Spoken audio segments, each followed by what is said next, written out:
नमस्कार, स्वागत है आप सभी का। मैं हूं माधवी पांडे आपके साथ। ले चलते हैं आपको सीधे महाकुंभ, जहां पर अब आज महाकुंभ का 40वां दिन है। वहीं भक्तों की भीड़ बढ़ती हुई ही दिखाई दे रही है। आपको बता दें कि भक्तों के आने जाने का सिलसिला जारी है और थमने का नाम नहीं ले रहा। और इन दिनों श्रद्धालुओं के आने से प्रयागराज में भीड़ ही भीड़ है।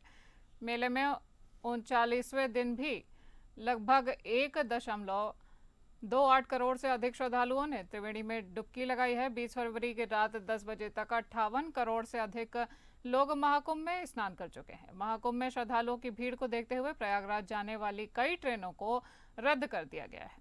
साथ ही बाहर से आ रही वाहनों को प्रवेश नहीं दिया जा रहा है। संगम में लगातार श्रद्धालुओं की बढ़ती हुई भीड़ देखी जा रही है। आप इन तस्वीरों में देख सकते हैं कि महाकुंभ में किस तरह से श्रद्धालुओं का रेला लगा हुआ है और कहीं पर पांव रखने की जगह तक नहीं दिख रही है।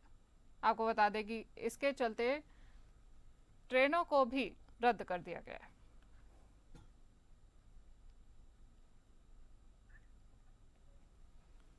आपको बता दें कि महाकुंभ का 40वां दिन है आज और प्रयागराज महाकुंभ में श्रद्धालु बढ़ते ही जा रहे हैं।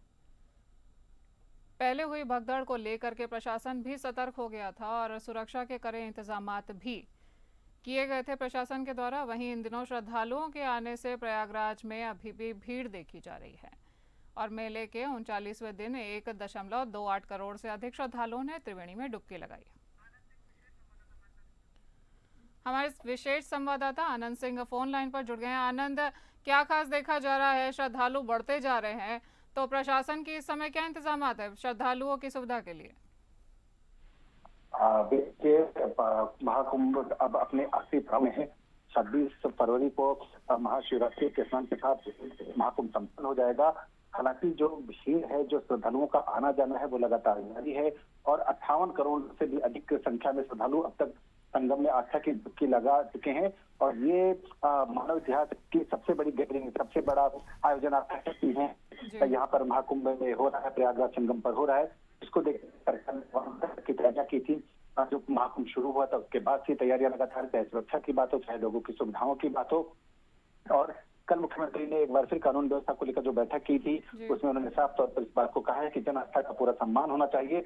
अराजकता किसी तरह से स्वीकार नहीं की जाएगी। तमाम जो त्योहार आने वाले हैं उसको देखते हुए और महाकुंभ को देखते हुए सुरक्षा चौबंद होनी चाहिए। किसी तरह की कोई कोताही न हो, श्रद्धालुओं को किसी तरह की दिक्कत न हो, इसके इंतजाम प्रशासन को करने के लिए साफ तौर पर मुख्यमंत्री योगी आदित्यनाथ की तरफ से निर्देशित किया गया है। जी, कई ट्रेनों को भी रद्द कर दिया गया है, तो रेलवे प्रशासन की तरफ से क्या देखा जा रहा है? श्रद्धालुओं के लिए आखिर क्या इंतजाम किए हैं? कहीं कहीं तो श्रद्धालु भी गिर पड़ रहे हैं, बेहोश हो रहे हैं। उनको देखने के लिए तो वहां पे कोई बहुत अव्यवस्था देखी गई है। देखिए, जब 1 करोड़ की संख्या में गैदरिंग होती है, जब इतनी बड़ी संख्या में लोग एक साथ आते हैं, तो कई जगहों पर ऐसा देखने को मिलता है कि कुछ तरह की दिक्कतें पेश आती हैं। हालांकि प्रशासन ने इसको लेकर तमाम तरह के इंतजाम किए हैं, चाहे रेलवे की बात करें, चाहे सुरक्षा के लोगों की बात करें, रोडवेज की बात करें। 7,500 से अधिक कुंभ के लिए, महाकुंभ के लिए लगाई गई है। सैकड़ों की संख्या में ट्रेनें लगातार चलाई जा रही हैं। हाँ, कुछ ट्रेनें कैंसिल जरूर हुई हैं, लेकिन बड़ी संख्या में ट्रेनें ऐसी हैं जो लगातार कुंभ स्पेशल के लिए चलाई जा रही हैं। कुंभ प्रयागराज तक लोगों को लाने के लिए और यहाँ ले जाने के लिए चलाई जा रही हैं। प्रशासन रूट का निर्धारण किस तरह से होगा या ट्रेनें जो कैंसिल होती हैं किस कारण से होती है, प्रशासन जो रेलवे है वो अपना तय करता है। लेकिन बड़ी संख्या में ट्रेनें लगातार चल रही हैं, बसें चल रही हैं। कुछ जगहों पर छोटी मोटी घटनाएं जरूर सुनने को मिलती हैं, लेकिन इतनी बड़ी जब संख्या होती है तो आप इन संभावनाओं से नकार नहीं सकते हैं। हालांकि प्रशासन हो चाहे सरकार हो, लगातार ये दावा इस बात का किया जा रहा है कि श्रद्धालुओं को कोई दिक्कत न हो, कोई तकलीफ न हो और सुविधा सभी श्रद्धालु संगम में स्नान करें, यह प्रयास है। जी, आनंद, बने रहिए हमारे साथ। आगे हम आपसे और भी जानकारी लेते रहेंगे।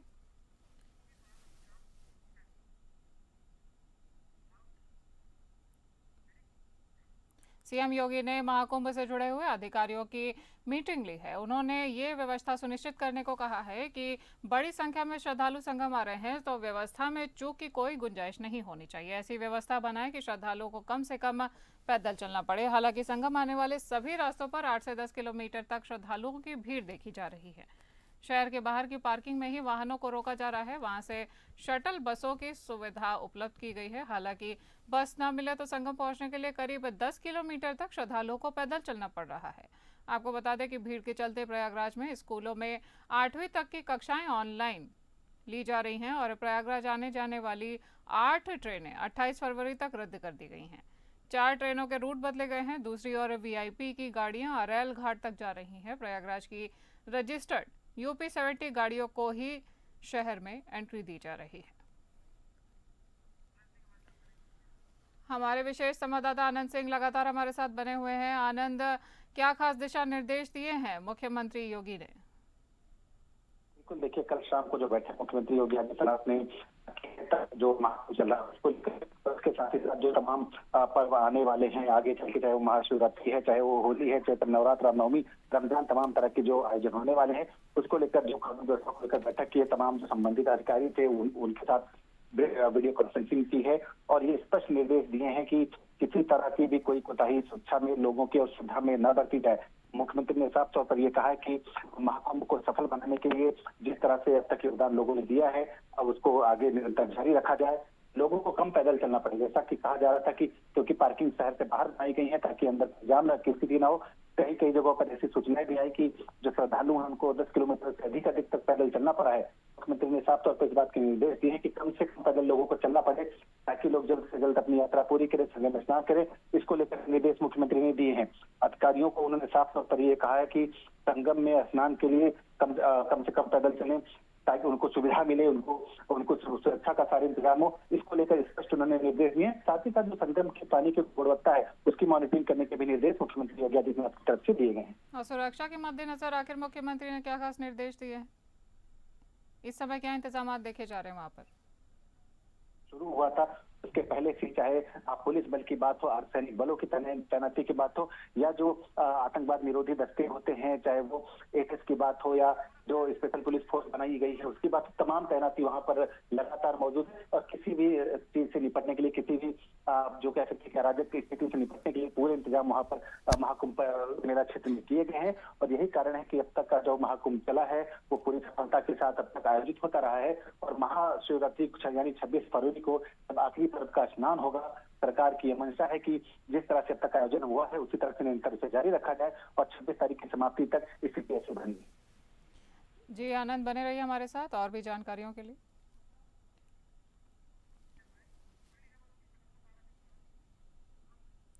उत्तर प्रदेश में जेलों में बंद कैदियों के लिए अब योगी सरकार ने एक नई पहल शुरू की है। आपको बता दें कि जो बंदी प्रयागराज में चल रहे महाकुंभ में संगम के पवित्र जल में आस्था की डुबकी लगाना चाहते हैं उनके लिए योगी सरकार ने एक बड़ा कदम उठाया है। संगम के पवित्र जल से स्नान के इच्छुक कैदियों के लिए जेल प्रशासन जेल के भीतर ही स्नान की व्यवस्था करा रहा है।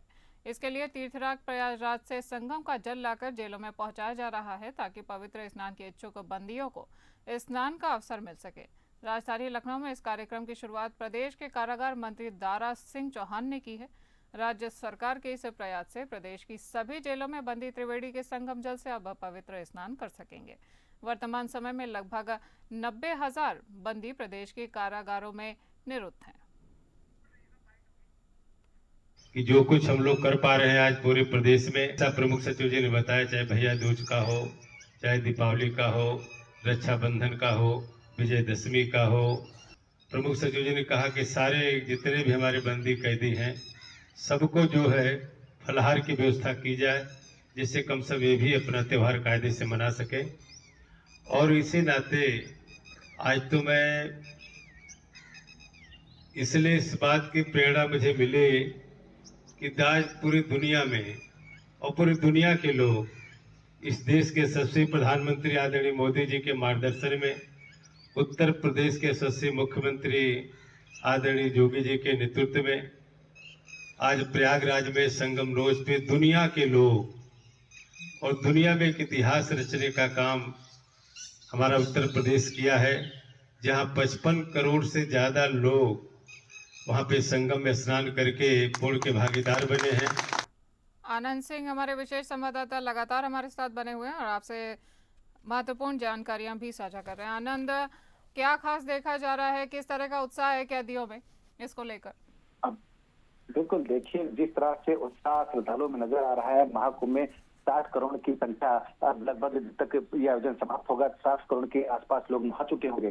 तो आप ये समझ सकते हैं कि आस्था जो विश्वास है लोगों का अपने धर्म को लेकर, वो किस तरह से प्रगाढ़ है, किस तरह से मजबूत है। और यही कारण है कि योगी सरकार ने इस बात के प्रयास किए हैं कि तमाम वो बंदी, वो कैदी जो प्रदेश भर के विभिन्न जिलों में बंद है, जो शरीर नहीं जा सकते हैं प्रयागराज महाकुंभ में स्नान करने के लिए, आस्था की डुबकी लगाने के लिए, उनके लिए जेल के अंदर इंतजाम इस बात के किए गए हैं। और इसी क्रम में जो जेल मंत्री, कारागार मंत्री प्रदेश के दारा सिंह चौहान, उन्होंने ये पहल की है और संगम से जल लाया जा रहा है कैदियों के लिए। जेल परिसर में जल मुहैया कराया जा रहा है, जहां उसे बड़े बड़े टब में या बड़े बड़ी टंकियों में उसको डाला जा रहा है। और उसके बाद वो कैदी जो जेलों में बंद हैं, उससे स्नान कर रहे हैं, पूजा पाठ कर रहे हैं, ताकि उनको भी पुण्य की प्राप्ति हो और उनको भी जो उनकी आस्था है, उनका विश्वास है, वो बरकरार रहे। ऐसा प्रयास सरकार का है और यही देखने को मिला है जब आज ये कार्यक्रम आयोजित किया है गया है राजधानी लखनऊ में। जी आनंद, तमाम जानकारी पहुंचाने के लिए धन्यवाद।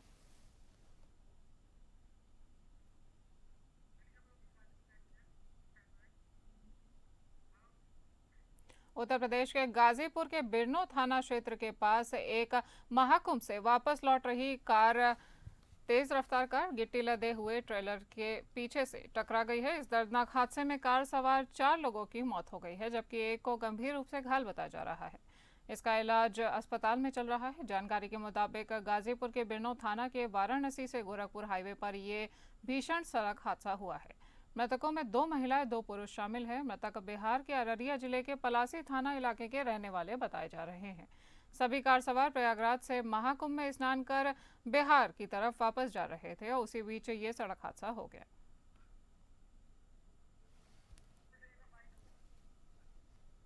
जैसा कि बताया जा रहा है कि बिरनो थाना के पास ये एक्सीडेंट हुआ है और ये लोग रहने वाले अररिया जिला बिहार के रहने वाले हैं, जिसमें 3 डेड बॉडी है और एक जो है ग्रीवियस इंजरी के साथ यहाँ पे भर्ती हुए हैं। जो जिनका इंजरी है, जो जिनको भर्ती किया गया है, वो विपिन शाह करके हैं, जिनकी उम्र 35 साल लगभग है। आपको बता दें कि उत्तर प्रदेश के गाजीपुर के बिरनो थाना क्षेत्र के पास एक भीषण सड़क हादसा सामने आया है। महाकुंभ से वापस आ रहे श्रद्धालु जो कि बिहार की तरफ जा रहे थे, वो एक खड़े ट्रेलर से पीछे से उनकी कार टकरा गई है और कार उनकी तेज रफ्तार में थी, जिसमें 4 लोगों की मौत की खबर है। वहीं एक को गंभीर रूप से घायल बताया जा रहा है, उसका इलाज अस्पताल में चल रहा है। जानकारी के मुताबिक गाजीपुर के बिरनो थाना के वाराणसी से गोरखपुर हाईवे पर यह भीषण सड़क हादसा हुआ है। मृतकों में 2 महिलाएं और 2 पुरुष शामिल हैं। मृतक बिहार के अररिया जिले पलासी थाना इलाके के रहने वाले बताए जा रहे हैं और सभी कार सवार प्रयागराज से महाकुंभ में स्नान कर अपने घर को लौट रहे थे। आप इन तस्वीरों में देख सकते हैं किस तरह से पुलिस अपनी जांच पड़ताल में जुटी हुई है। जहां पे सड़क हादसा हुआ है वो कार भी आप देख सकते हैं।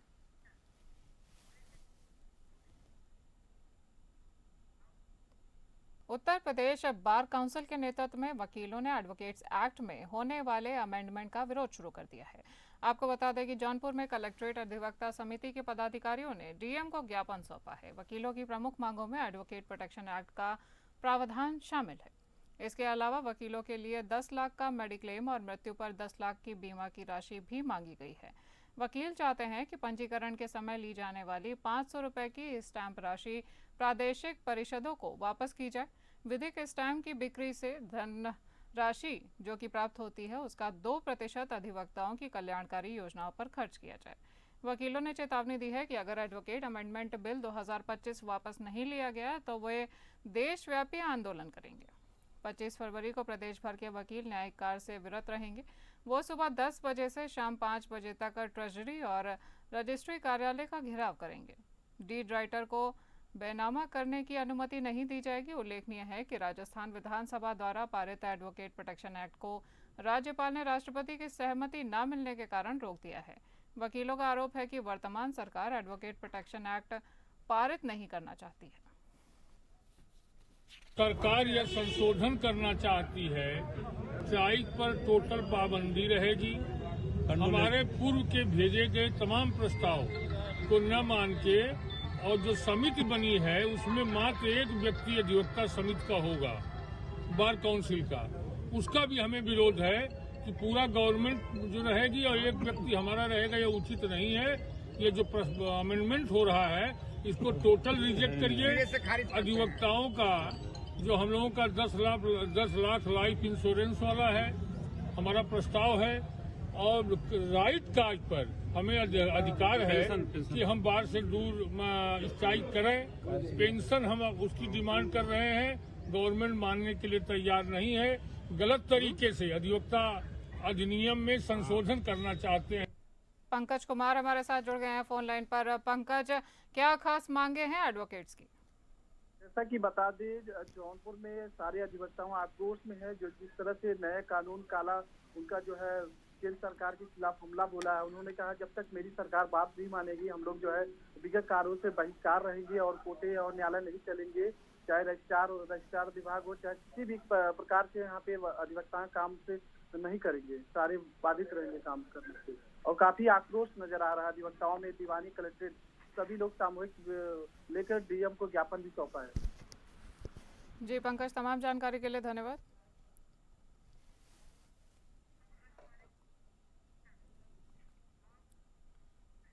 सीतापुर में कोतवाली क्षेत्र लहरपुर के खपूरा गांव में बीती रात एक भीषण फायरिंग का हादसा सामने आया है, जिसमें एक महिला को गोली लग गई है। गोली लगने से महिला की मौत हो चुकी है। सूचना पर आई पुलिस जांच पड़ताल में जुटी हुई है। सूचना पर आई पुलिस इस समय पड़ताल में लगी हुई है। और बीती रात कोतवाली क्षेत्र के ग्राम पीरकपुर खपूरा में बाराती लाल के घर पुत्री की शादी थी। थाना हरगांव क्षेत्र के ग्राम बेनियापुर से बारात आई थी। शादी समारोह में दुल्हन की नानी सुंदरी देवी बारात में शामिल हुई। लखनऊ से आई हुई थी वो, और रिश्तेदारों की बंदूक से अचानक से गोली चल गई। दरअसल अन्नू यादव के दोस्त के हाथ से बंदूक छूट कर गिर गई, तभी गोली चल गई, जिसके चलते गोली सुंदरी देवी को जा लगी। इसके बाद बारात में हड़कंप मच गया और सुंदरी देवी की उम्र 50 वर्ष बताई जा रही है। घटना के बाद अन्नू यादव का उसके साथी मौके से फरार हो चुके हैं। वहीं शादी समारोह में हड़कंप मच चुका है। परिजनों द्वारा घटना की सूचना पुलिस एवं 108 एम्बुलेंस को दी गई थी, जिसके बाद मौके पर पहुंची पुलिस ने प्राइवेट वाहन से तत्काल सुंदरी देवी को नजदीकी सामुदायिक स्वास्थ्य लहरपुर में भर्ती कराया है, जहां डॉक्टरों ने इलाज के दौरान सुंदरी देवी को मृत घोषित कर दिया। फिलहाल पुलिस इस मामले की जांच पड़ताल में जुटी हुई है। आज दिनांक 20 फरवरी की रात्रि करीब 9 बजे SHO लहरपुर को यह सूचना मिली कि थाना स्थानीय के ग्राम खपुरा में एक व्यक्ति बाराती के यहाँ एक विवाह का कार्यक्रम था, जिसमें आमंत्रित कुछ लोग लखनऊ से आए हुए थे। इन आमंत्रित व्यक्तियों में से एक आनंद उर्फ अन्नू यादव, जो लखनऊ का रहने वाला है, उसने अपने लाइसेंसी राइफल से फायर किया, जिसमें उसी घर के एक रिश्तेदार महिला को गोली लगी, जिन्हें इलाज हेतु CSC लहरपुर लाया गया था, जहां इलाज के दरमियान उनकी मृत्यु हो गई है। इस सूचना पर स्थानीय पुलिस एवं उच्चाधिकारीगण मौके पर आए हैं। प्रारंभिक जानकारी में यह ज्ञात हुआ है कि उक्त व्यक्ति आनंद अपने 3 साथियों के साथ आज इस विवाहिक कार्यक्रम में आया हुआ था, जहां उसने अपने लाइसेंसी राइफल से फायर किया, जिसमें उक्त महिला को गोली लगी, जिनकी मौत हुई है। परिवारीजनों द्वारा तहरीर दी जा रही है, जिस पर उचित धाराओं में अभियोग पंजीकृत किया जाएगा।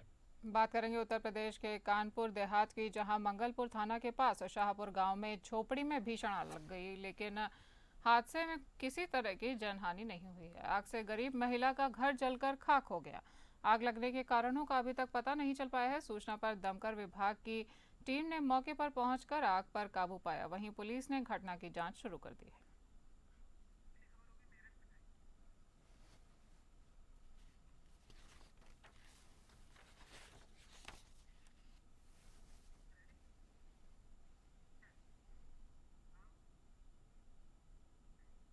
मेरठ में ATM से पैसे निकालने की एक अजीबोगरीब वारदात सामने आई है, जिसमें 2 लोगों ने गिरफ्तार हुए हैं पुलिस से। और आपको बता दें कि ये 2 लोग ATM से पैसे निकालने के दौरान एक नई तरह की ठगी करते थे। पुलिस ने इन दोनों को गिरफ्तार किया है, जो ATM में लोहे की पट्टी लगाकर लोगों के पैसे हड़पते थे। घटना देर रात की है। दरअसल लिसाड़ी गेट क्षेत्र के पास स्थित इंडिया 1 ATM से 1500 रुपये निकालने गए थे। उनके पैसे मशीन में ही फंस गए।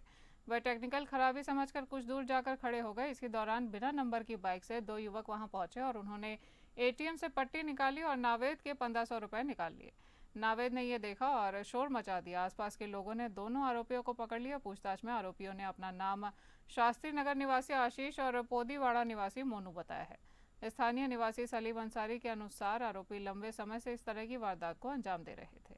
वो एटीएम में लोहे की पट्टी फिट कर देते थे, जिससे लोगों के पैसे फंस जाते थे। जब लोग टेक्निकल खराबी समझकर चले जाते थे, तब ये लोग पैसों को बाहर निकाल लेते थे। आपको बता दें कि लोगों ने आरोपियों की पिटाई करने के बाद पुलिस को सौंप दिया है और पुलिस दोनों से पूछताछ कर रही है। स्थानीय लोगों का कहना है कि आरोपी अब तक लाखों रुपए की ठगी कर चुके हैं।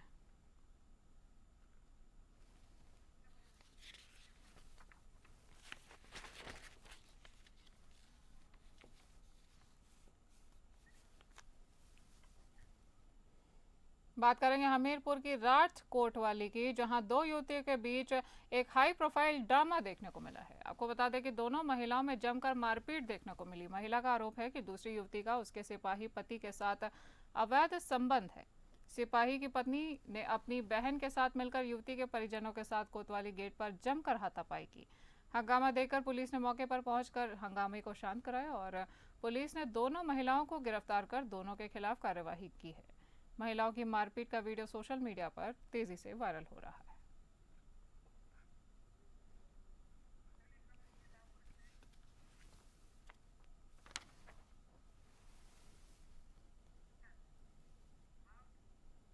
उत्तर प्रदेश का जनपद रामपुर तराई बेल्ट कहलाता है, इसलिए वहां की जमीन में पानी पाया जाता है। आपको बता दें, जमीन में पाई गई नमी की वजह से नागराज के लिए इससे मुफीद जगह शायद ही कोई दूसरी होगी। फिलहाल वन विभाग की टीम ने एक ही घर से 10 सांपों को रेस्क्यू किया है। दिल को दहला देने वाला ये हादसा कैमरे में कैद हुआ है। आप इन तस्वीरों में देख सकते हैं किस तरह से सांप को पुलिस ने पकड़ रखा है। रामपुर के वन विभाग की सूचना मिली तो तहसील सदर अंतर्गत गांव मड़ियान कल्लू में मौजूद एक घर में जहरीले सांपों का वास है। सूचना पाकर वन कर्मी सजन बहादुर सिंह अपनी एक अन्य साथी के साथ मौके पर पहुंच गए, जहां पर उन्होंने कड़ी मशक्कत के बाद एक सांप को रेस्क्यू किया है।